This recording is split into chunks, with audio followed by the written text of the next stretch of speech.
నాకు ప్రాణ సమానమైనటువంటి తెలుగుదేశం పార్టీ కుటుంబ సభ్యులందరికీ ఇక్కడుండే వాళ్ళే కాదు, నిన్న ఈరోజు మీరు చూస్తే ఒక చరిత్ర 16,75,000 మంది వర్చువల్ కాన్ఫరెన్స్కి ఒక్కరోజు వచ్చారంటే ఇది వినూత్నం, ఇది కొత్త అనుభవం. వర్చువల్ మహానాడు అదరగొట్టింది. Wonderful experience.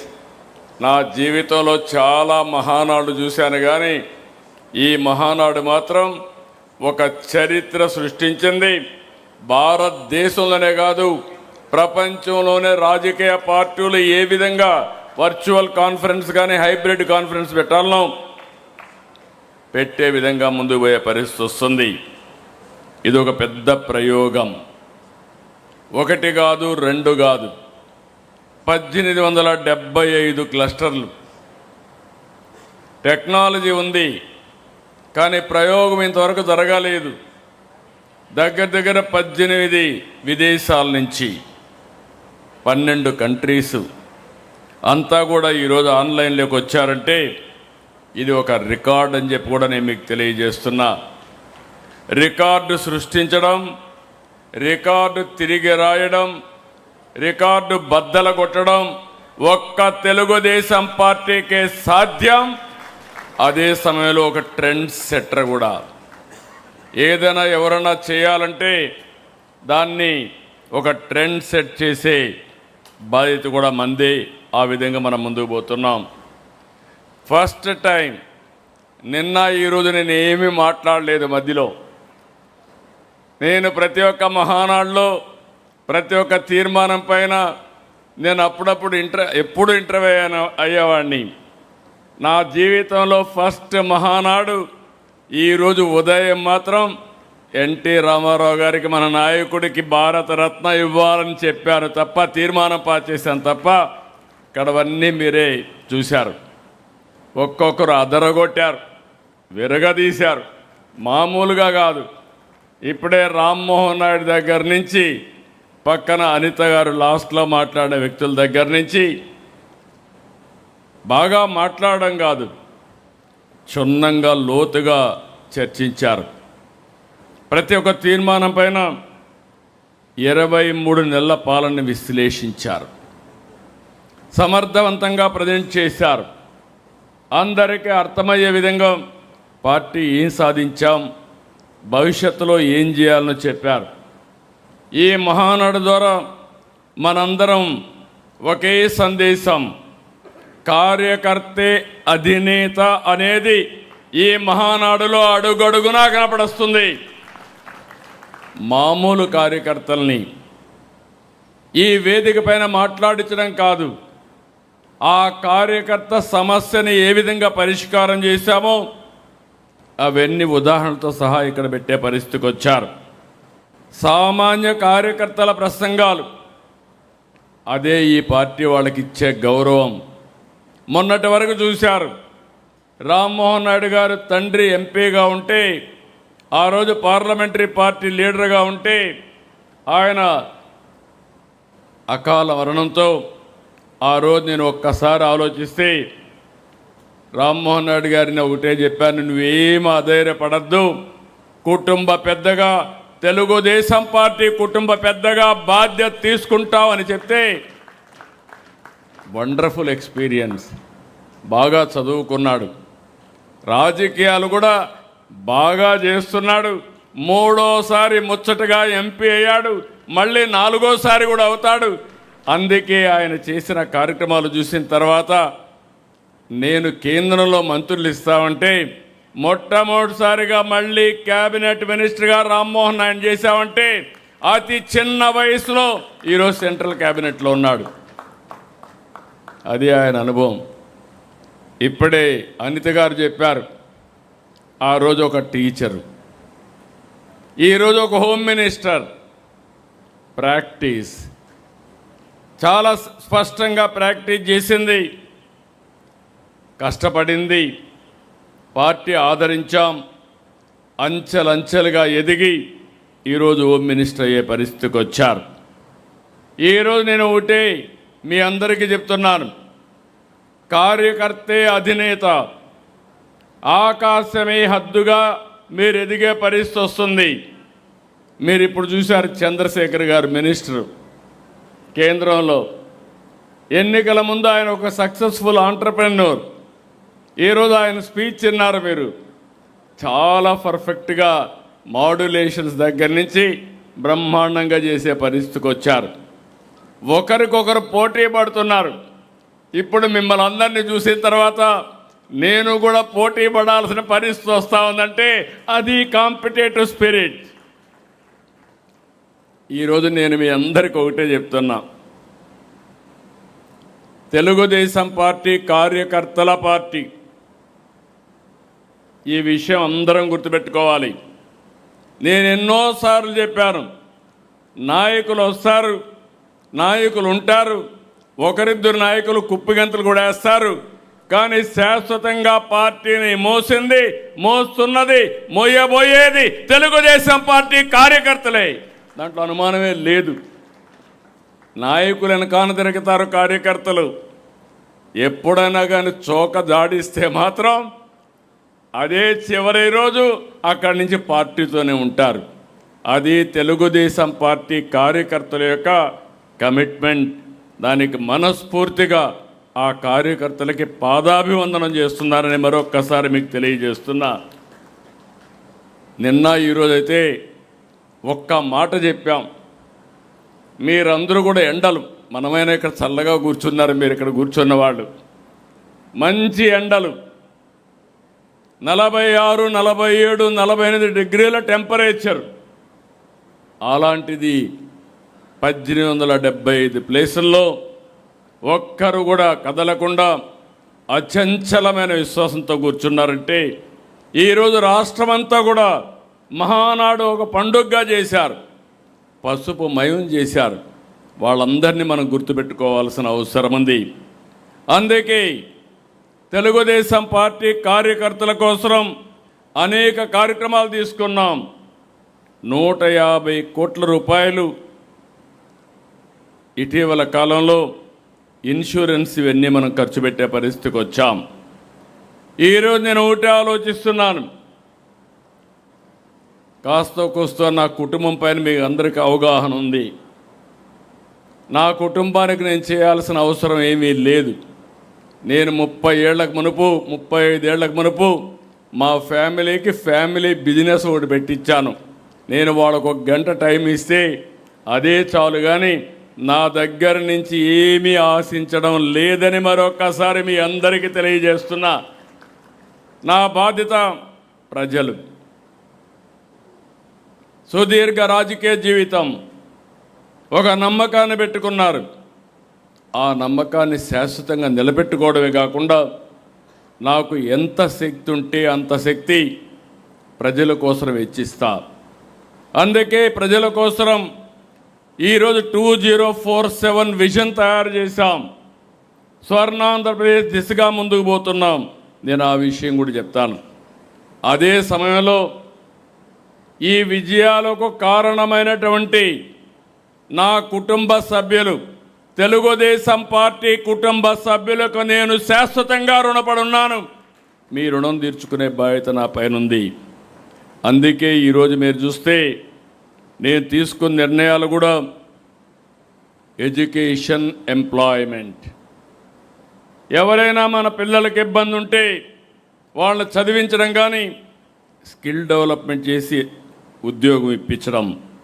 2, మన తెలుగుదేశం పార్టీ కుటుంబ సభ్యుల యొక్క ఆరోగ్యాన్ని కాపాడేట్టుగా మన యాప్లోనే పెట్టాం, మై హెల్త్ పెట్టాం. వాళ్ళని ఆదుకుంటామని చెప్పి కూడా నేను మీకు తెలియజేస్తున్నా. నాయకుల్ని సమర్థవంతంగా తయారు చేస్తాం.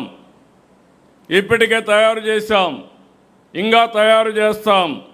ఇందులో కూడా మీరు గుర్తుపెట్టుకోవాల్సింది, శాశ్వతంగా సస్టైనబిలిటీ ఉండాలంటే సోషల్ రీఇంజనీరింగ్ జరగాలి.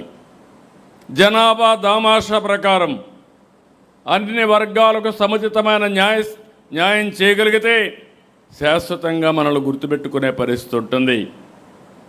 అందుకని ఎక్కడికక్కడ శిక్షణా కార్యక్రమాలు పెట్టుకున్నాం. బూత్ కమిటీ నుంచి కేఎస్ఎస్ దగ్గర నుంచి ఎక్కడికక్కడ అందరికీ సముచితమైన న్యాయం చేస్తున్నాం. అల్టిమేట్గా నా కోరిక ఎథికల్ ఎకనామిక్ ఎంపవర్మెంట్.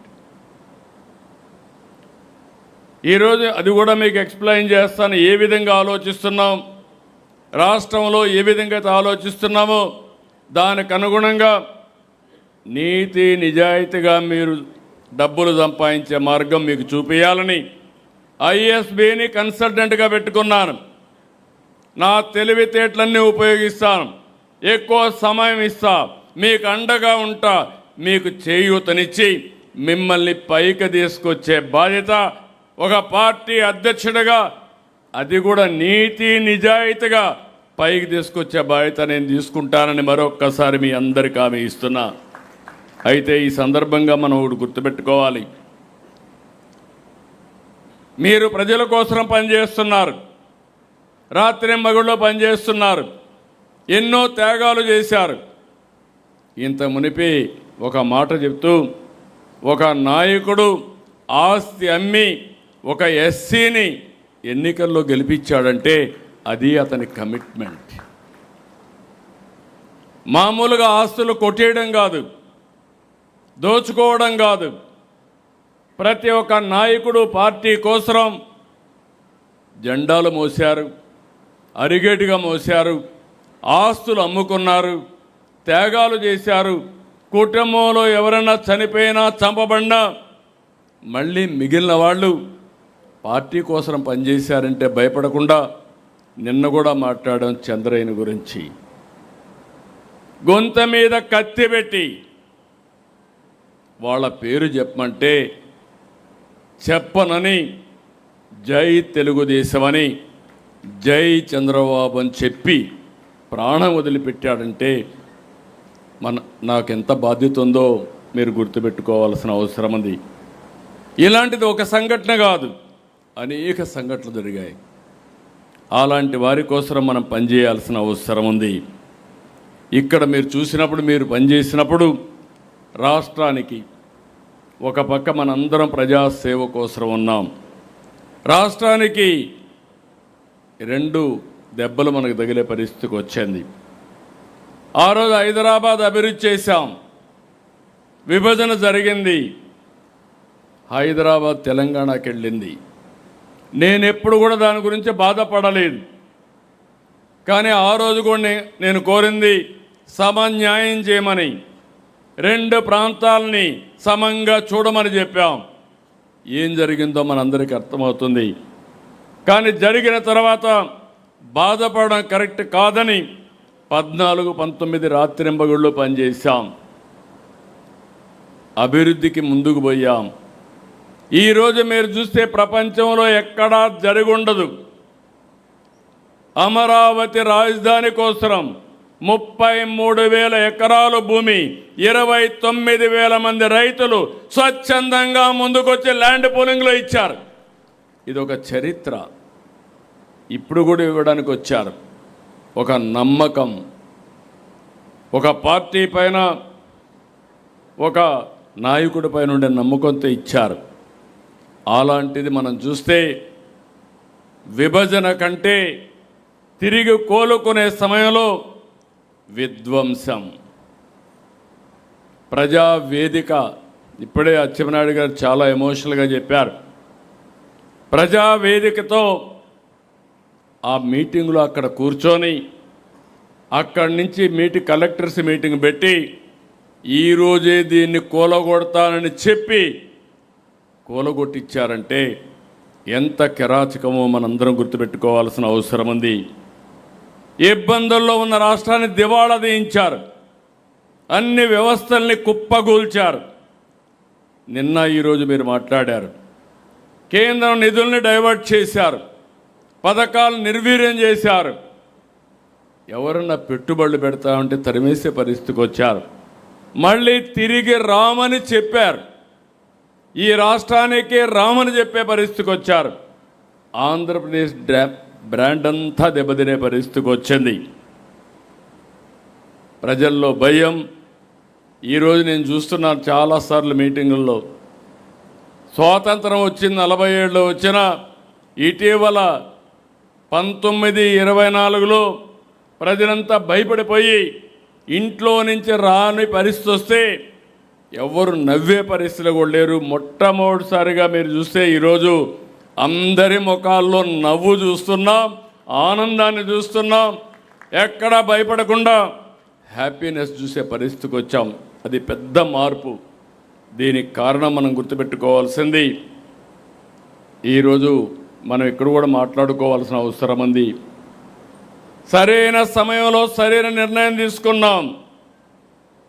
ఆ రోజు జనసేన పవన్ కళ్యాణ్ గారు నేను మనస్ఫూర్తిగా అభినందిస్తున్నా. దానికి కారణం ఇప్పటికి కూడా ఏమాత్రం ఆలోచించకుండా సంఘీభావాన్ని ఎప్పటికప్పుడు తెలియజేస్తున్నారు. దీనివల్ల ఒక సుస్థిరత వచ్చింది, స్టెబిలిటీ వచ్చింది. ఈరోజు నరేంద్ర మోడీ గారు ప్రధానమంత్రిగా, మనము బీజేపీ జనసేన కలిసాం, ఎన్డీఏ పెట్టాం.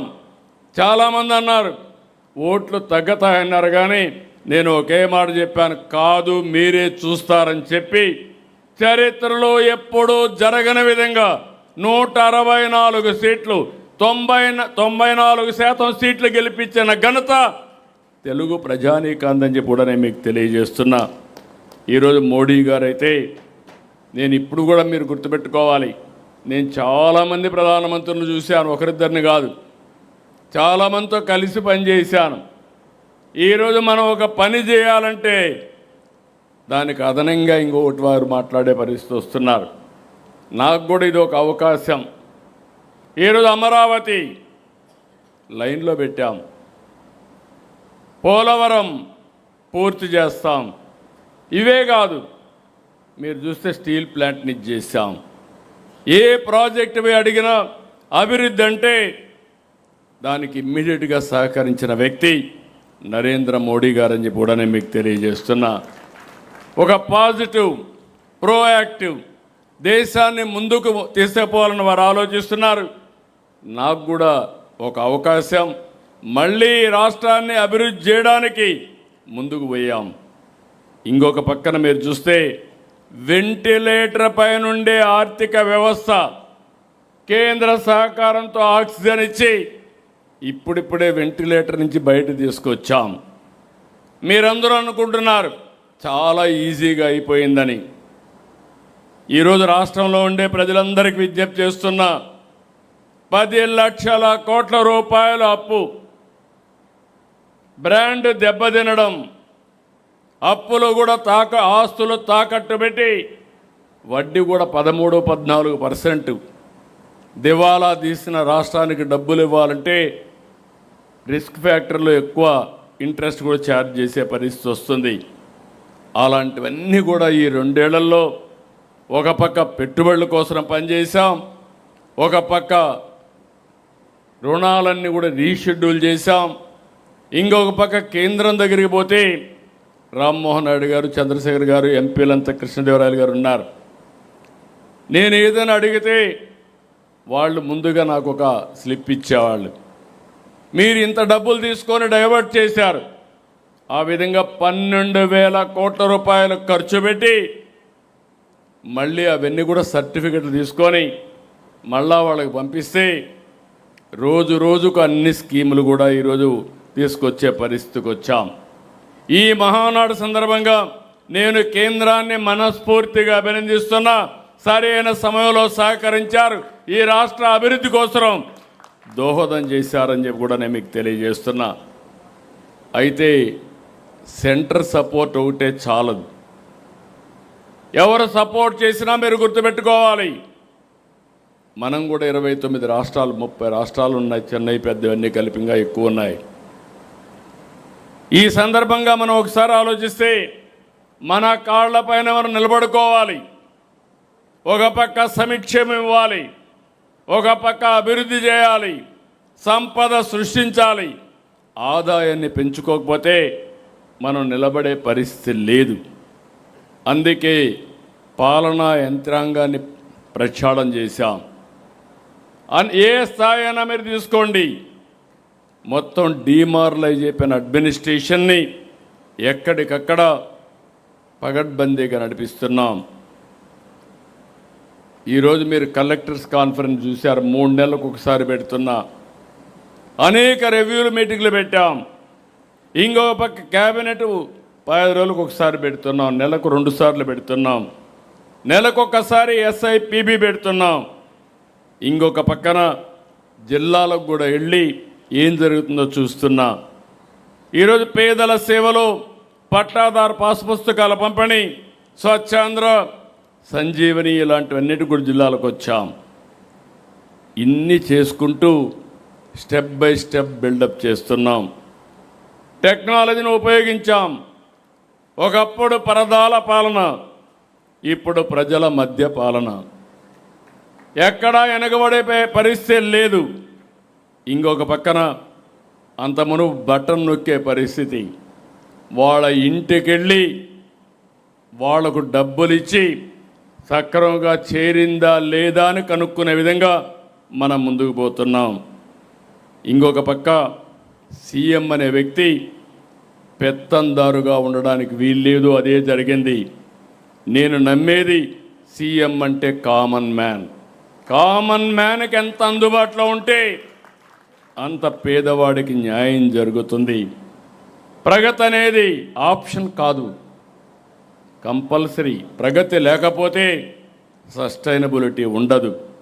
అందుకే మీరు చూస్తున్నారు 24 గంటల్లో ఈరోజు ఇక్కడ కూర్చున్నారు. మళ్ళా సాయంత్రం పోతే ఇంకొక మీటింగ్ పెట్టుకుంటా. పెట్టుకోకపోతే మనం నష్టపోతాం. అందుకే ఎప్పటికప్పుడు ఒక్కొక్క ప్రాజెక్ట్ గ్రౌండ్ అవుతూ ఉంటే, లోకేష్ గారు ఆ రోజు గూగుల్ వచ్చిందంటే నేను ఆనందపడా. RCR మిత్తలు వచ్చిందంటే 1,40,000 కోట్లంటే ఆనందపడ్డాం. అందుకే 23 నెలలు 23 లక్షల కోట్ల రూపాయలు, చెప్పిన దానికంటే ఎక్కువ ఉద్యోగాలు 23 నెలల్లోనే సాధించగలిగామంటే అది తెలుగుదేశం పార్టీ. అవినీతి అక్రమాలకు గడిచిన ప్రభుత్వం చేసిన పనులు మీరు చూశారు. ఈరోజు మనం అన్నీ కూడా ఇది చేశాం. ఈరోజు ఇంకొక పక్క ఏది కూడా నేను నమ్మేది ఒక దూరదృష్టి ఉండాలి. ఊరికే మాటల్లో చెప్పేసి కూర్చుంటే ఏది కాదు. మీ అందరికి కూడా చెప్తున్నా, నేను విజన్ డాక్యుమెంట్ తయారు చేశాం. ఇందులో స్పష్టత ఉంది. 2047కి భారతదేశంలో ఆంధ్రప్రదేశ్ రాష్ట్రం నెంబర్ 1గా ఉండాలి, ఆప్షన్ లేదు. 2, ప్రపంచమంతా తెలుగు జాతి నెంబర్ 1గా ఉండాలి. 25 ఏళ్లకు ముందు మనం తీసుకున్న నిర్ణయం ఐటీ ఈరోజు నాకు ఎంతో గర్వకారణం. ఏ దేశానికైనా వెళ్ళండి, ఆ దేశంలో ఎక్కువ తలసరి ఆదాయం ఎవరికి వస్తుందంటే దానికి చిరునామా నా తెలుగు జాతి. దానికి నేను గర్వపడుతున్నా. ఈరోజు నా ఆలోచన ఇవి సాధించడానికి, సస్టైనబిలిటీ తేవడానికి 10 సూత్రాలు పెట్టాం. విజన్ 47 స్వర్ణాంధ్రప్రదేశ్ కోసం ముందుకు పోతున్నాం. ఇంకొక పక్క ఏదో 47 చూపిస్తాం, అంతవరకు ఏమీ కాదంటే కరెక్ట్ కాదు. ప్రతి సంవత్సరం టార్గెట్ పెట్టుకుంటున్నాం. 2029కి ఏం చేయబోతున్నాం చాలా స్పష్టంగా ఉన్నాం. ఈరోజు మన GSDP 17 లక్షలుంటే 2047కి 308 లక్షలు ఉండాలి. ఈరోజు మన తలసరి ఆదాయం 3,28,696 ఉంటే ఇది 50 లక్షలు చేయాల్సిన అవసరం. 47కి 50 లక్షలు కావాలి. అంటే మనం గుర్తుపెట్టుకోవాలి, 3 లక్షల నుంచి 50 లక్షలు అంటే దగ్గర దగ్గర 17 రెట్లు పెరగాలి. దీనికి నిర్దిష్టమైన కార్యక్రమం పెట్టుకొని మళ్ళీ ఈరోజు 25లో ఇక్కడ ఉంటే 29 కూడా లెక్కేసుకున్నాం. 17 లక్షల GSDP 27 లక్షలు కావాలి. ఈ సంవత్సరం 3,28,000 నుంచి 5 లక్షల రూపాయల తలసరి ఆదాయం కావాలి. ఎవ్రీ 4-5 సంవత్సరాల్లో తలసరి ఆదాయం రెట్టింపు కావాలి. ఇంకొక పక్క నిర్దిష్టమైన ఆలోచనలు. పేదరికం లేని సమాజం. మన నాయకుడు ఎన్టీ రామారావు గారు ఎప్పుడు చెప్పేవాళ్ళు, సమాజమే దేవాలయం, పేదవాళ్లే దేవుళ్ళు, వారి కోసమే ఈ తెలుగుదేశం పార్టీ దీన్ని నిరూపిస్తాం. అందుకే సంక్షేమం. చాలామంది సంక్షేమం గురించి మాట్లాడతారు, కానీ డబ్బులు సంపాదించే మార్గం మాత్రం ఆలోచించరు. నేను అందుకే చెప్పాను, అభివృద్ధి చేయకుండా ఆదాయాన్ని పెంచకుండా ఉండే వ్యక్తులకి సంక్షేమాన్ని ఇచ్చే అర్హత లేదు.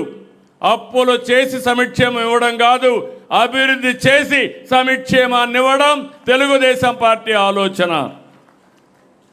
అందుకే మళ్ళీ అందరికీ గుర్తు చేస్తున్నా, మొదలు తారీఖు వస్తే నాకు గుర్తొచ్చేది పేదల సేవలో. మన మైండ్లో 24 గంటలు ఉండాలి. దానికోసం అనేక కార్యక్రమాలు మీరు తీసుకుని, తల్లికి వందనం, శ్రీశక్తి, దీపం, అనేక కార్యక్రమాలు మనం తీసుకున్నాం. ఇంకొక పక్కన అభివృద్ధి చేస్తే సంపద పెరుగుతుంది, పేదరికం తగ్గుతుంది. అదే సమయంలో ఆర్థిక అసమానతలు కూడా పెరుగుతాయి. అందుకే ఈ ప్రభుత్వం చాలా స్పష్టంగా ఆలోచిస్తున్నాం, మన పార్టీ ఆలోచిస్తున్నాం. P4 అదే మరి ప్రభుత్వం యొక్క intervention, public private peoples partnership. ఈరోజు డబ్బులు ఉండేవాళ్ళు ఉన్నారు, సమాజం వల్ల పైకి వచ్చారు. ఇంకా సమాజంలో చాలామంది పేదవాళ్ళు ఉన్నారు. ఇది మనందరి సామాజిక బాధ్యత. అందుకే నేను పెట్టింది MBK అన్నాను, మార్గదర్శి బంగారు కుటుంబం. టాప్ 10%, బాటంలో ఉండే 20%ని ఎప్పటికప్పుడు ఆదుకోవాలి, హ్యాండ్ హోల్డింగ్ ఇవ్వాలి, అవసరమైతే 10 రూపాయలు ఖర్చు పెట్టాలి. ఇది నిరంతరం జరగాలి. ఫైనల్గా తెలుగుదేశం పార్టీ ఒక ట్రెండ్ సెట్టర్గా అవుతుంది. ఆర్థిక అసమానతలు తగ్గించి ప్రతి ఒక్కరికి మెరుగైన జీవన ప్రమాణాలు ఇవ్వడం తెలుగుదేశం పార్టీ సిద్ధాంతమని మరొక్కసారి మీ అందరికీ తెలియజేస్తున్నా. రెండోది ఉద్యోగం, ఉద్యోగం, ఉద్యోగం. అందరికీ ఉద్యోగాలు రావాలి, పని ఉండాలి. దానికోసం ఇన్వెస్టర్స్లో నమ్మకం తీసుకొచ్చాం. 23 లక్షల ఉద్యోగాల కోసం ముందుకెళ్ళాం. దేశంలో ఒక్క ఏడాదిలో ఆంధ్రప్రదేశ్కి 25.3% పెట్టుబడులు వచ్చాయంటే అది ఈ ప్రభుత్వం యొక్క నమ్మకం, విశ్వాసం ఈ ప్రభుత్వం పైన అని చెప్పి కూడా నేను మీకు తెలియజేస్తున్నా. సైనింగ్ ఏదో MOUలు కాదు, గ్రౌండింగ్, ఓపెనింగ్ అన్ని డేట్లు ఫిక్స్ చేస్తున్నాం. మాటలు చెప్పడం లేదు, చేష్టల్లో చూపిస్తాం. 36 రోజుల్లో 5th జనరేషన్ ఫైటర్ జెట్ పుట్టపర్తికి తీసుకొచ్చామంటే అది Telugu Desam party speed of doing business. సంవత్సరాలు కాదు, డికేడ్స్ కాదు, గంటలు, రోజులు లెక్క పెట్టుకుంటూ ముందుకు పోతున్నాం. ఇంకో పక్క 1 ఫ్యామిలీ 1 ఆంటర్ప్రెన్యూర్. మీరు ఉద్యోగం చేయాలి, లేకపోతే మీరే పారిశ్రామికవేత్తలయ్యి 10 మందికి ఉద్యోగాలు ఇచ్చే శక్తి మా వారికి రావాలనేది నా ఆకాంక్ష. ఒకటి కాదు, గ్రీన్ ఎనర్జీకి పోతున్నాం. ఇంకొక పక్క పోర్ట్ లెడ్ ఇండస్ట్రీ. సుదీర్ఘమైన తీర ప్రాంతం ఉంది, ఎగుమతులకు అనుకూలమైన ప్రాంతం. దీన్ని ఉపయోగించుకుంటే బ్రహ్మాండంగా ముందుకు పోతాం. టూరిజం బ్రహ్మాండమైన ప్లేస్లు ఉన్నాయి, అలాంటి టూరిజానికి ప్రాధాన్యత ఇస్తాం. అందుకే మళ్ళీ చెప్తున్నా, ఈ కొండే మీ అందరి మైండ్లో ఉండాలి. ఉద్యోగం, ఉద్యోగం, ఉద్యోగం, అది మన బాధ్యత. దీని కమిట్మెంట్తో పనిచేస్తామని మరొక్కసారి యువతకు హామీ ఇస్తున్నా. ఉద్యోగాలు ఇవ్వాలంటే మనుషుల్లో కూడా నైపుణ్యం ఉండాలి.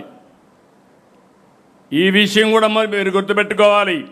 అందుకే మానవ వనరుల అభివృద్ధి ఈరోజు రతన్ టాటా ఇన్నోవేషన్ హబ్ తీసుకొచ్చాం. హబ్ అండ్ స్పోక్ మోడల్లో ముందుకు పోతున్నాం. ఇంకో పక్క ఎక్కడికక్కడ స్కిల్ డెవలప్మెంట్, దేశంలో ప్రపంచంలో ఉండే స్కిల్ డెవలప్మెంట్ ఆర్గనైజేషన్స్ అన్నీ తీసుకొస్తున్నాం. మీరు గుర్తుపెట్టుకోవాల్సింది, ఇటీవల నేను ఏఐ గురించి మాట్లాడితే మన పిల్లలు చూపించిన శ్రద్ధ నాకే ఆశ్చర్యం కలిగింది. ఇప్పుడు క్వాంటమ్ ఆల్గరిథం రాయాలంటే దాంట్లో కూడా మన వాళ్ళు నెంబర్ 1 వచ్చే పరిస్థితికి వచ్చారు. మొన్న మీరు చూశారు, నేను ఒక మాట చెప్పాను ఉద్యోగాల విషయంలో, నైపుణ్య విషయంలో మాట్లాడుతూ. ఫస్ట్ సంతకం నేను పెట్టింది మెగా డిఎస్సికి సంతకం పెట్టాను. 1 సంవత్సరంలో ఇస్తామని నేను ఆ రోజు చెప్పి ఎడ్యుకేషన్ మినిస్టర్ కూడా దగ్గర 150 పిటిషన్లు వేసి ఎక్కడికెక్కడ హైకోర్టులో అన్ని క్లియర్ చేసి ఎగ్జామ్స్ కండక్ట్ చేసి లాస్ట్లో అందరికి ఉద్యోగాలు ఇచ్చే వరకు వెళ్ళాం. అలాంటి చేస్తే 2 ఏళ్ల తర్వాత 1 ఇయర్ తర్వాత ఇప్పుడు మాట్లాడుతున్నారు ఏదో జరిగిపోయిందని.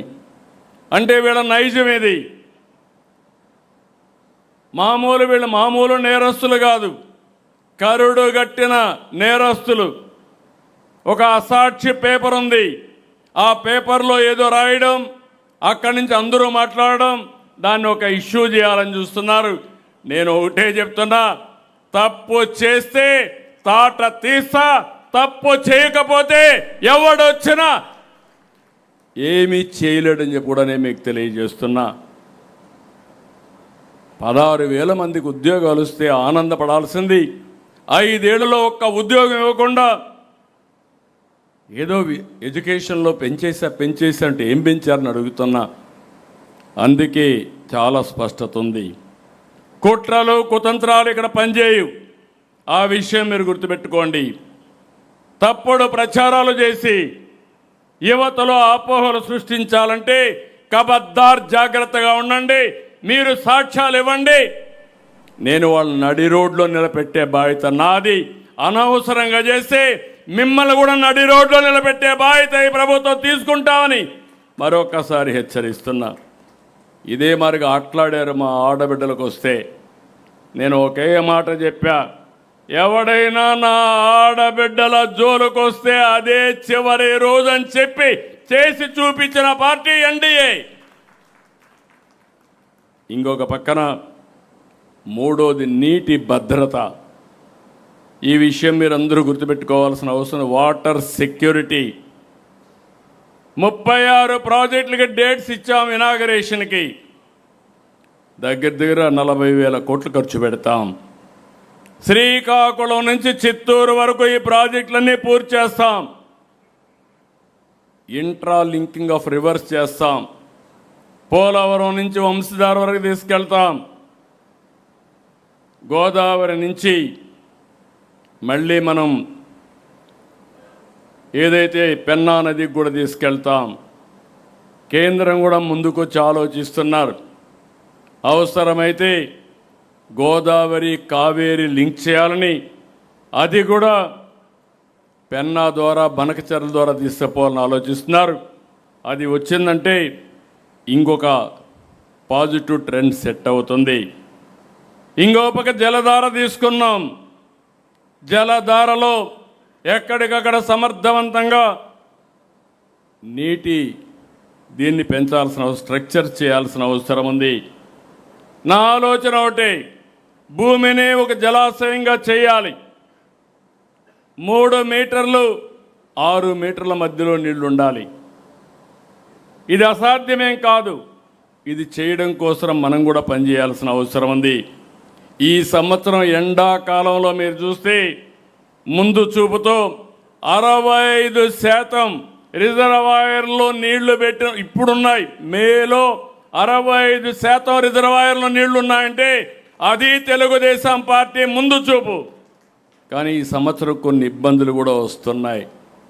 ఆ విషయం కూడా మనం గుర్తుపెట్టుకోవాల్సిన అవసరం ఉంది. దగ్గర 15% రెయిన్ఫాల్ తక్కువ ఉంటుందని, దానికి కూడా మనం ఏ విధంగా చేయాలనో సమర్థవంతంగా ఆలోచించి ముందుకు పోతాం. ఇంకో పక్క అగ్రిటెక్, రైతులకు ఇబ్బందులు ఉన్నాయి. ఈరోజు మనందరం గుర్తుపెట్టుకోవాలి, ఎన్ని మాట్లాడినా రైతును ఆదుకునే బాధ్యత మన మీద ఉంది. మొట్టమొదటిసారిగా రాయలసీమకు ఆ రోజు చెప్పాను, రాయలసీమ రాళ్ల సీమ కాదు, రతనాల సీమగా తయారు చేసే బాధ్యత మాదని ఇరిగేషన్ ప్రాజెక్ట్స్ పూర్తి చేస్తున్నాం. మైక్రో ఇరిగేషన్ పెట్టి నేను అడుగుతున్న రాయలసీమ మీ మీద ప్రేమ ఉంటే ఎందుకు మైక్రో ఇరిగేషన్ రద్దు చేశారో 5 సంవత్సరాలు సమాధానం చెప్పమంటున్నా.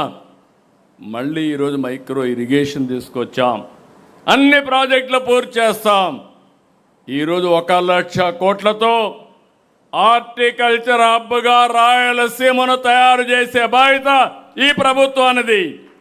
40,000 కోట్ల రూపాయలు ప్రభుత్వం ఖర్చు పెడతాం, 60,000 కోట్ల రూపాయలు ప్రైవేట్ ఇన్వెస్ట్మెంట్ వస్తుంది.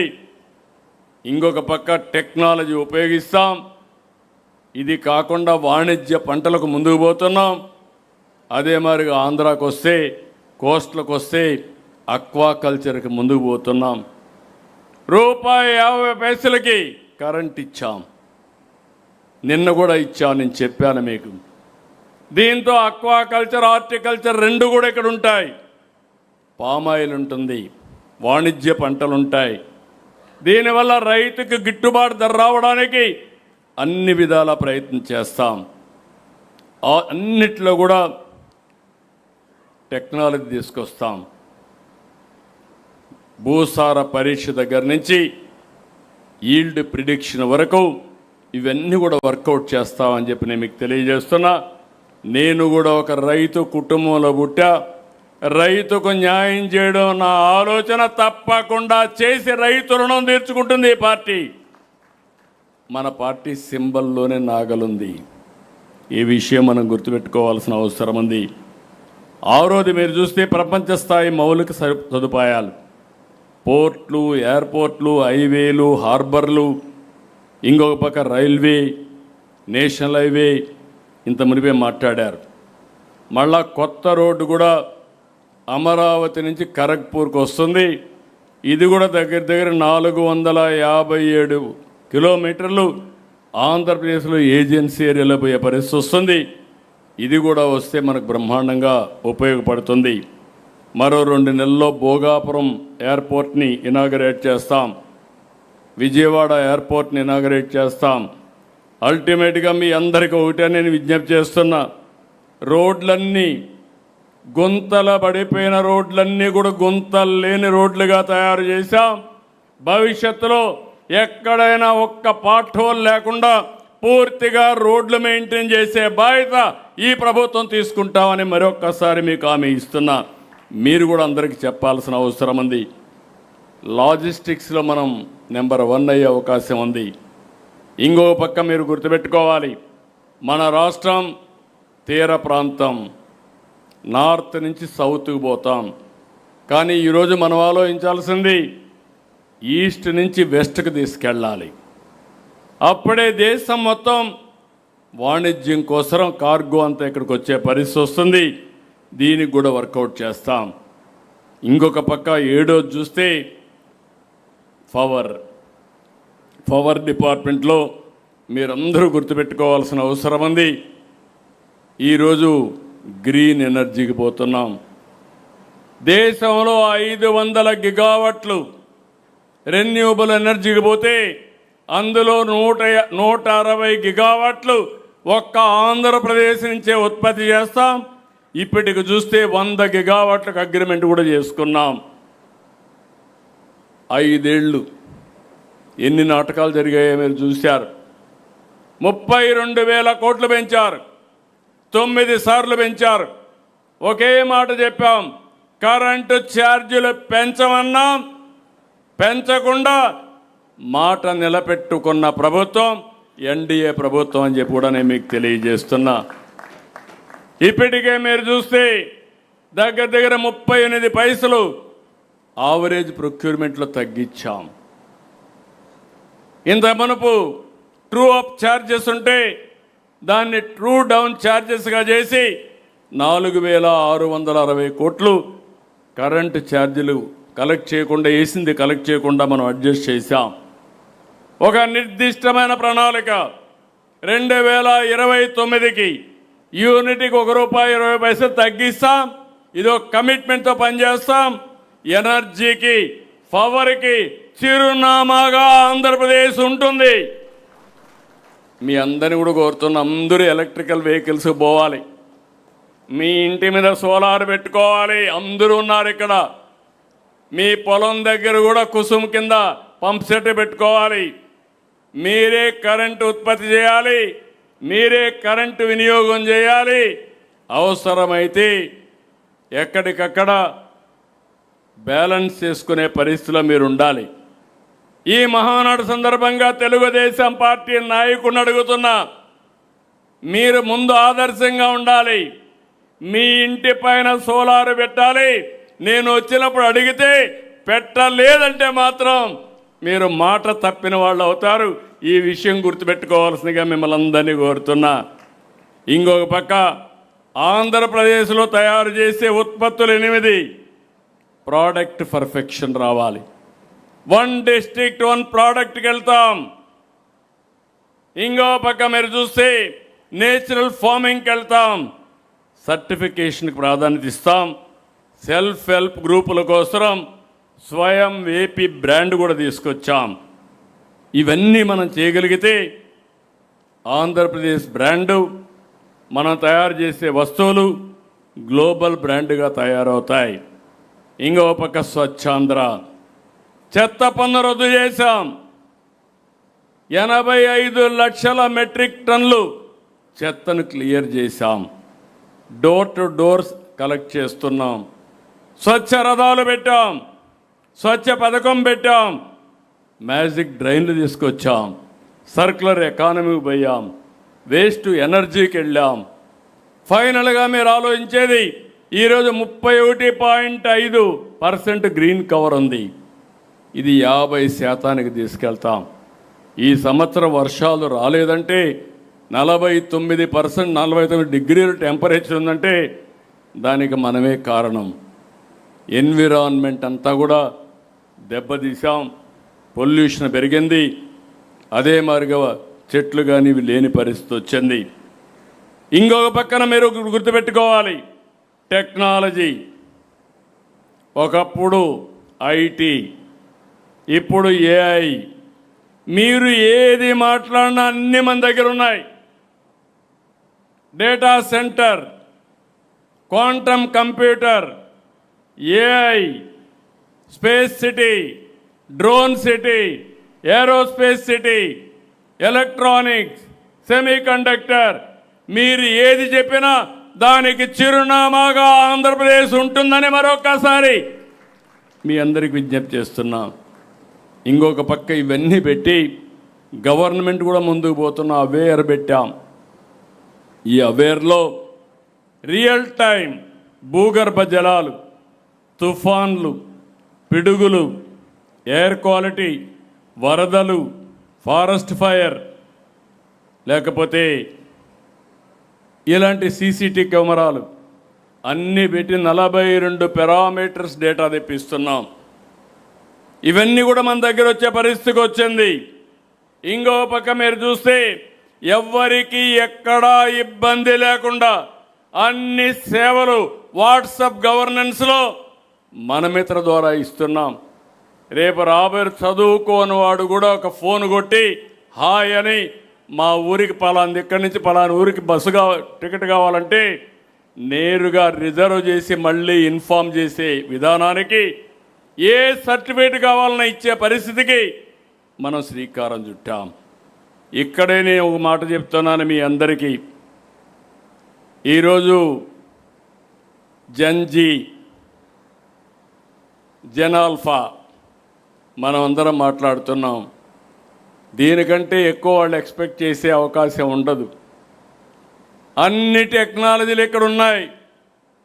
కరప్ట్ ఫ్రీ అడ్మినిస్ట్రేషన్ ఇస్తాం. ఎవరైనా సరే ఎక్కడైనా తప్పు చేసి ఎవరిని ఉపేక్షించదు ఈ గవర్నమెంట్. చాలా ఫర్మ్గా ఉంటామని మరొక్కసారి అందరికీ హామీ ఇస్తున్నా. అలాంటప్పుడు మీరు ఏం చేయగలుగుతారో ముందుకు రండి. RTIHకి రండి. ఇన్నోవేషన్ చేస్తామంటే చెప్పండి. చిన్నపిల్లలకు కూడా ఆలోచనలు వస్తాయి. ఆ ఆలోచనలు లాజికల్గా తీసుకుపోయే బాధ్యత ఈ ప్రభుత్వం తీసుకుంటామని చెప్పి నేను మీకు తెలియజేస్తున్నా. నేను ఎప్పుడు కూడా ఒకప్పుడు ఐటీ మాట్లాడితే ఆ రోజు చాలామంది అర్థం చేసుకోవాలా, నన్ను ఎగతాళి చేశారు. నేను ఆ రోజు మాట్లాడినప్పుడు సెల్ ఫోన్ మాట్లాడితే ఎవడికి కావాలి సెల్ ఫోను, పంప్ సెట్ కావాలన్నారు. నేను అన్నాను పంప్ సెట్ కావాలి రైతుకి, సెల్ ఫోన్ కావాలి భవిష్యత్తుకు అని చెప్తే ఎవరూ నమ్మలేదు. ఈరోజు సెల్ ఫోన్ లేని వాళ్ళు ఎవడూ లేదంటే అది ఈ పార్టీ యొక్క దూరదృష్టి.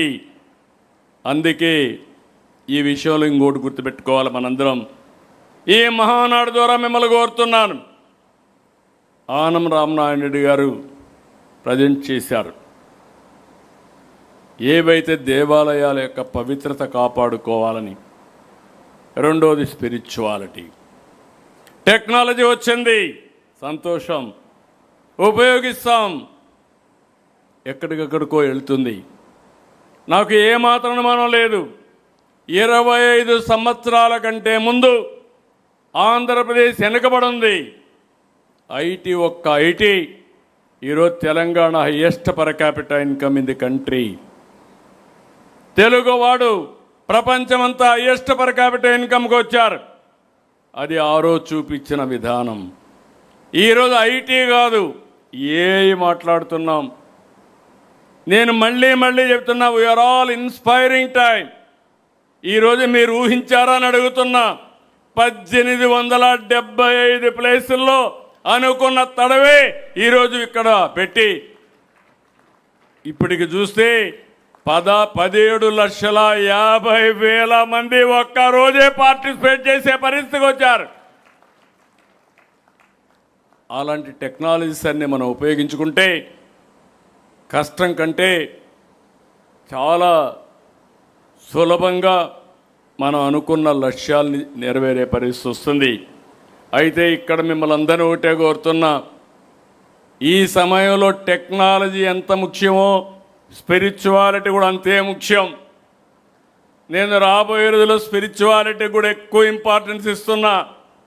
మన ట్రైనింగ్ ప్రోగ్రాంలో కూడా ఇక్కడే చిరంజీవులు గారు ఉన్నారు. చిరంజీవులు గారు స్పిరిచువాలిటీకి ఎక్కువ ఇంపార్టెన్స్ ఇవ్వాలి. జీవితం అనేది టెన్షన్ పడడం కాదు, టెన్షన్ ఫ్రీగా పనిచేసే పరిస్థితి రావాలి. టెన్షన్ లేకుండా ఉండాలంటే అది ఒక్కదాని వల్లనే సాధ్యం. అది స్పిరిచువాలిటీ అని మరొక్కసారి మీ అందరికీ విజ్ఞప్తి చేస్తున్నా. ఇక్కడే మనం గుర్తుపెట్టుకోవాలి. నేను మళ్ళీ వస్తాను. రామనారాయణ గారు చెప్పింది, ఈ మహానాడు ఒక సందేశం ఆడబిడ్డలకు అంకితం చేశాం. ఇది మహిళా మహానాడు. మహిళల యొక్క చరిత్ర తిరగరాసిన పార్టీ, ఆస్తి హక్కు ఇచ్చింది తెలుగుదేశం పార్టీ. ఇప్పుడు రాజకీయ హక్కు కల్పించే పార్టీ మళ్ళీ తెలుగుదేశం పార్టీ. ప్రధాన మన వర్కింగ్ పార్టీ ప్రెసిడెంట్ గారు ఒక సజెషన్ ఇచ్చారు. 33% కేంద్రం కానీ వీళ్ళు కానీ అన్ని పార్టీలు ఒప్పుకోకపోతే మన పార్టీలో మనం అమలు చేస్తామని చాలా స్పష్టంగా హామీ ఇచ్చారు. నాకు ఏమాత్రం అబ్జెక్షన్ లేదు. మా ఆడబిడ్డలు ఇప్పటి నుంచే సిద్ధం కావాలి. దేశంలో మహిళా రిజర్వేషన్ల కోసం పోరాడతాం. పోరాడి వీలు కాకపోతే ఆంధ్రప్రదేశ్లో మా ఆడబిడ్డలకి తప్పకుండా 33% చట్టసభల్లో సీట్లు ఇస్తాం. సిద్ధమని అడుగుతున్నాం మిమ్మల్ని. మీరు సిద్ధంగా ఉండాలి. నాయకత్వంతో ముందుకు పోవాలి. దానికి మీరు ముందుంటే మిమ్మల్ని నడిపించేదానికి నేను ముందుంటానని మరొకసారి ఆంధ్రప్రదేశ్లో ఉండే ఆడబిడ్డలందరినీ కోరుతున్నా. ఇది మన బాధ్యత. ఇది అసాధ్యమేం కాదు. మా ఇంట్లో మీరు చూస్తున్నారు, మేము రాజకీయాల్లో ప్రజాసేవ చేస్తే మా మిస్సెస్ కానీ మా కోడలు కానీ మాకు డబ్బులు సంపాదించి మా ఖర్చులకు వాళ్ళు డబ్బులు ఇచ్చే పరిస్థితికి వచ్చారు. అందరి శక్తిని మనం ఉపయోగించుకోవాల్సిన అవసరం ఉంది. అందుకే ప్రధానమంత్రి గారు మహిళా రిజర్వేషన్ల పైన చాలా కీన్గా ఉన్నారు. పూర్తిగా మనం సహకరించడమే కాకుండా దీనికోసం అన్ని విధాల ప్రయత్నం చేద్దాం. మహిళలకు సముచితమైన గౌరవం రావాలి, అన్ని రంగాల్లో రాణించాలి. ఒకప్పుడు నన్ను చాలామంది అడిగారు, 33% రిజర్వేషన్లు పెట్టాను ఉద్యోగాల్లో, కాలేజీల్లో. కొంతమంది అబ్బాయిలు వచ్చి అన్నారు, సార్ మీరు 33% పెడుతున్నారు, కానీ వాళ్ళకి 33% వస్తే మెరిట్లో వస్తే మాకు తగ్గుతాయని. తగ్గుతాయి వాస్తవం, కానీ బ్యాక్లాగ్ ఉంది, పాతదంతా పూర్తి చేయాలి. కాబట్టి కొన్ని రోజులు ఆడబిడ్డలకు 33% కాదు 60% వచ్చినా మనం భరించాలని చెప్పారు. దాంతో మీరు చూస్తే అనేక సమస్యలు పరిష్కారమైనాయి. ఏదైతే ఈరోజు డౌరీ, ఒకప్పుడు తల్లిదండ్రులకు పెద్ద భారం, ఇప్పుడు రివర్స్ డౌరీ ఇచ్చే పరిస్థితికి వచ్చారు. ఆడపిల్లలకే కట్నం ఇచ్చే మగపిల్లలు పెళ్లిళ్ళు చేసుకునే పరిస్థితికి వచ్చారు. అంటే చాలా వరకు ఈ సమస్యలు పరిష్కారమైనాయి. అందుకే నేను ఈ సమావేశంలో మహిళా భద్రతకు ప్రాధాన్యత ఇస్తాం. మళ్ళీ మళ్ళీ చెప్తున్నా, ఎవడైనా సరే ఈ మహానాడు సందర్భంగా చెప్తున్నాను, మా ఆడబిడ్డల జోలుకొస్తే కబద్దార్ జాగ్రత్తగా ఉండండి, అదే చివరి రోజు మీకు. ఇంకొక పక్క యువగళం, ఈ మహానాడులో ఒక సందేశం ఇస్తున్నాం. యువత వాళ్ళతోనే భవిష్యత్తు. ఏ సంస్కరణలు తీసుకొచ్చినా, ఏ పాలసీ తీసుకొచ్చినా భావితరాల భవిష్యత్తు కోసం చేస్తున్నాం. ఈరోజు విజన్ 2020 ఎట్లయితే ఉపయోగపడిందో ఈరోజు స్వర్ణాంధ్ర కూడా యువత కోసమే చేస్తాం. ఆకాశమే హద్దు, మళ్ళీ మళ్ళీ చెప్తున్నా. ఒకప్పుడు ఐటీ, ఇప్పుడు ఏఐ, ఇప్పుడు క్వాంటమ్ అల్గరిథమ్స్, అంటే మనం ఊహించుకోనటువంటి ఇవి వస్తున్నాయి. దాన్ని అందిపుచ్చుకుంటే మీరందరూ కూడా నెక్స్ట్ స్థాయికి పోయే పరిస్థితి వస్తుంది. అన్ని రంగాల్లో ఫోకస్ చేస్తామని చెప్పి కూడా నేను మీకు తెలియజేస్తున్నా. అదే మరి కొన్ని రాజకీయ పార్టీలకి కొంత కోర్ పాలసీస్ ఉంటాయి. తెలుగుదేశం పార్టీ మహిళలకు ఎట్లయితే పనిచేస్తామో, యువత కోసం ఎట్లయితే పనిచేస్తామో, ఇది బీసీల పార్టీ. మొదటి నుంచి కూడా తెలుగుదేశం పార్టీకి వెన్నెముక వెనుకబడిన వర్గాలు, ఈ వర్గాలను విస్మరించే సమస్య లేదు. ఈ మహానాడు సందర్భంగా ప్రతి ఒక్కరికి విజ్ఞప్తి చేస్తున్నా, ప్రతి ఒక్క నాయకుడిని కోరుతున్నా, వెనుకబడిన వర్గాలకి గౌరవం ఇవ్వడం కాదు, అన్ని విధాలా మనం పైకి తీసుకురావాల్సిన బాధ్యత ఉంది. రాజ్యాధికారం కానీ, గౌరవం కానీ, స్వావలంబన కానీ, ఇవన్నీ కూడా మనం చేయాల్సిన అవసరం ఉంది. ఒక మాటలో చెప్పాలంటే తెలుగుదేశం పార్టీ వెనుకబడిన వర్గాలకు రుణపడున్నాం, తప్పకుండా వాళ్ళ రుణం తీర్చుకుంటామని మరొకసారి మీ అందరికి హామీ ఇస్తున్నా. మత్స్యకారుల సేవలో చేనేతకు ఉచిత విద్యుత్ ఇవ్వడం, గీత కార్మికులను ఆదుకోవడం, వడ్డెర సోదరులు తీసుకుపోవడం, నాయి బ్రాహ్మణుల కోసం కూడా ముందుకొచ్చాం. ఇదే చాలదు, ఇంకా చేయాల్సింది చాలా ఉంది. నేను అవన్నీ కూడా ఆలోచిస్తున్నా. వాళ్ళని ఎట్టి పరిస్థితులు కూడా ఆర్థికంగా పైకి తీసుకొచ్చి అందరితో సమానంగా ముందుకు తీసుకొచ్చే బాధ్యత తెలుగుదేశం పార్టీ తీసుకుంటాం. ప్రత్యేకమైన శ్రద్ధ పెడతాం. ఇవన్నీ ఒక ఎత్తు అయితే, గొడ్డలి పార్టీ మళ్ళీ మళ్ళీ చెప్తున్నా, అందరూ మాట్లాడారు ఎమోషన్గా. ఇది నేను ఎప్పుడు రాజకీయాల్లో ఇది ఊహించలేదు. నేరాలు ఘోరాలు చేసే పార్టీని నేను ఊహించలేదు. కడాన నేను ముఖ్యమంత్రిగా ఉంటే, నేను ముఖ్యమంత్రిగా ఉన్నప్పుడే బాబాయిని చంపి నెక్స్ట్ డే వాళ్ళ పేపర్లో నారాసుర రక్త చరిత్ర నా చేతికే కత్తి పెట్టి మరకంటిచ్చే పరిస్థితికి వచ్చారు. మరక అంటల కానీ ఎంత దుర్మార్గులో మీరు గుర్తుపెట్టుకోవాలి. గొడ్డలి పార్టీకి అధికారం పోయింది, ప్రతిపక్ష పార్టీ హోదా పోయింది, కానీ అహంకారం మాత్రం అలాగే ఉంది. రాజకీయాల్లో విలువలు ఉండాలి, విలువలు లేని పార్టీ అది. సాధారణంగా ప్రతి ఒక్క రాజకీయ పార్టీకి అనుబంధ సమస్యలు ఉంటాయి, మనకు ఉన్నాయి. రైతు, యువత, మహిళ, దివ్యాంగులు, కార్మికులు, ఇలాంటి 18 విభాగాలు మనకున్నాయి. కానీ గొడ్డలి పార్టీకి విభాగాలు ఏంటో తెలుసా అని మిమ్మల్ని అడుగుతున్నా. తెలియకపోతే మీరందరూ గుర్తుపెట్టుకోవాలి. గంజాయి బ్యాచ్ ఒక విభాగం, బ్లేడ్ బ్యాచ్ మరో విభాగం, సోషల్ మీడియా సైకోలు ఇంకొక విభాగం, ఫేక్ ప్రచారానికి పేటీఎం బ్యాచ్ ఇంకొక విభాగం, హత్య రాజకీయాలకు కిరాయి అంతక బ్యాచ్ ఇంకొక విభాగం, హిందూ దేవాలయాలపైన, హిందూ ధర్మం పైన దాడి చేసేదానికి ఒక విభాగం. నేను ఒకటే చెప్తున్నా, దేవాలయాలపైన దాడి చేసిన, అప్రతిష్ట పాలు చేయాలనుకున్నా ఎవడిని వదిలిపెట్టమని మరొక్కసారి హెచ్చరిస్తున్నా. ఇంకొక పక్కన కల్తీ లిక్కర్ మాఫియా ఇంకొక విభాగం. సిగ్గు కూడా లేదు, పేదవాళ్ళ ఆరోగ్యం కూడా లెక్కలేని పార్టీ. ఇలాంటి 7 విభాగాలు పెట్టుకున్న పార్టీ ఈ వైఎస్ఆర్ గొడ్డలి పార్టీ.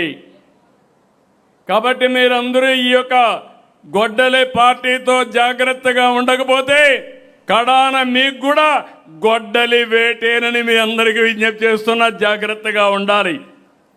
2 రోజులు ఒక మంచి చర్చ, ఒక మంచి సంకల్పానికి మహానాడు వేదిక అయింది. అనేక అసాధ్యాలను సుసాధ్యం చేయడం కోసం మనం చర్చించుకున్నాం. అందరికీ ఒక అవగాహన వచ్చింది. ఎన్డీఏ ఏం పని చేస్తున్నామో మనం అందరం అర్థం చేసుకోగలిగాం. ఈ అవగాహన ఇక్కడితో మిగలడానికి వీలు లేదు. ఈ విషయంలో నేను ఒకటే మిమ్మల్ని అందరినీ కోరుతున్నా. పార్టీలో ఒక సమర్థవంతమైన ఆర్గనైజేషన్ ఉంది, కేఎస్ఎస్. 60 ఓట్లకు ఒకరు, బూత్ కమిటీ, ప్రతి ఒక్క బూత్కి, పంచాయతీ కమిటీ, యూనిట్ 5 బూతులకి, క్లస్టర్. ఈరోజు నేను చూశాను, చాలామంది అన్నారు ఈ క్లస్టర్లు చేయలేరు, ఎమ్మెల్యే కానీ ఇన్ఛార్జి కానీ ఉండాలా, లేకుంటే మీటింగ్లే పెట్టలేరంటే, కాదు, ఎమ్మెల్యేలు ఇన్ఛార్జీలు సహకరించండి. మా క్లస్టర్లకి ఎక్కడా లేని శక్తి ఉంది, నాయకత్వ లక్షణాలు ఉన్నాయి, మీరు సహకరిస్తే వాళ్ళు వండర్స్ చేస్తారని చెప్పాను. 4 రోజులు మీరు చూశారు. 1870 అనేది క్లస్టర్లో ఈరోజు మీటింగ్లు పెట్టగలిగే పరిస్థితికి వచ్చారు. నేను ఒకటే మిమ్మల్ని అందరినీ కోరుతున్నాను. ఒకప్పుడు మీ అందరికీ ఆదేశాలు ఇచ్చాం, ఇంటింటికి పొమ్మన్నాం, అపోజిషన్లో ఉంటే ప్రచారం చేయమన్నాం. సూపర్ 6 కానీ, బాబు షూరిటీ, భవిష్యత్ గ్యారంటీ, ఇలాంటి కార్యక్రమాలు మీకు ఇచ్చాం. బ్రహ్మాండంగా చేశారు.